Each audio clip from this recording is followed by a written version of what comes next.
आप दोनों की गवाही की कोई वैल्यू नहीं है। कोई और है? और अगर नहीं है तो इसका मतलब आप झूठ बोल रही हैं। इसका मतलब आपने माँ पे अटैक किया है। इसका मतलब माँ का खून आपने किया है। इसका मतलब कि डॉक्टर शिव जब तक माँ के कमरे में गए थे उन पे हमला हो चुका था और माँ मर चुकी थी। नहीं, क्योंकि गायत्री भाभी शिव के बाहों में मरी थी, तड़प तड़प के, रो रो के। आपको कैसे पता?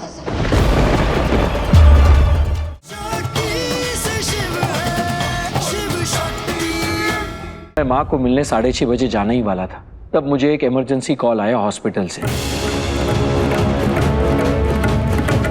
और 7:15 बजे तक मैं कॉल पर ही था। उसका एक गवाह भी है। हॉस्पिटल की एक नर्स उसी फोन कॉल को अटेंड भी कर रही थी।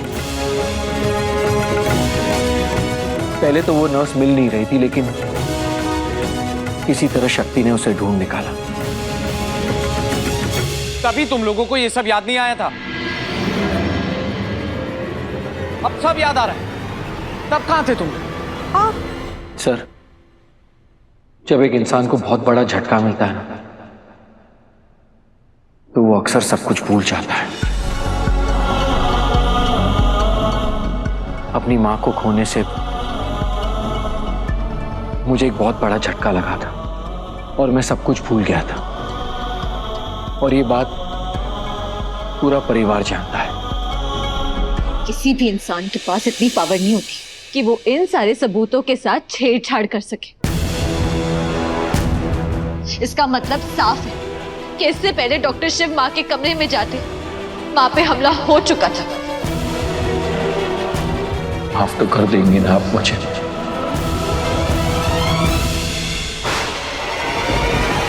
माँ!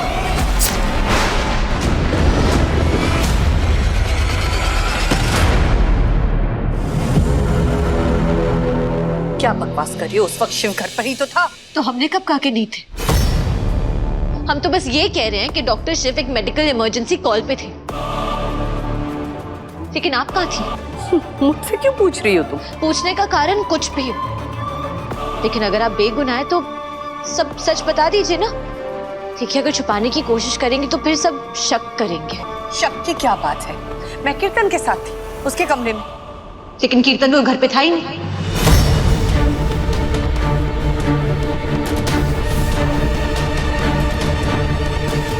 अगर कीर्तन घर पे नहीं था तो आप उसके कमरे में कैसे हो सकती हैं? अगर उसके कमरे में नहीं थी तो फिर अब कहाँ थी? माँ के कमरे में। देखो, बकवास करना बंद करो।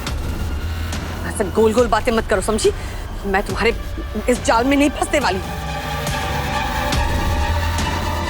तब तक कीर्तन घर आ गया था, समझी? कोई सबूत के तब तक कीर्तन घर आ गया था? सबूत क्या है? मैं कह रही हूँ ना कि मैं उसके साथ थी, बस कह दिया मैंने। हाँ, तब तक मैं घर पर आ गया था। आप दोनों की गवाही की कोई वैल्यू नहीं है। कोई और है? और अगर नहीं है तो इसका मतलब आप झूठ बोल रही हैं। इसका मतलब आपने माँ पे अटैक किया है। इसका मतलब माँ का खून आपने किया है। इसका मतलब कि डॉक्टर शिव जब तक माँ के कमरे में गए थे उन पे हमला हो चुका था और माँ मर चुकी थी। नहीं, क्योंकि गायत्री भाभी शिव के बाहों में मरी थी, तड़प तड़प के, रो रो के। आपको कैसे पता?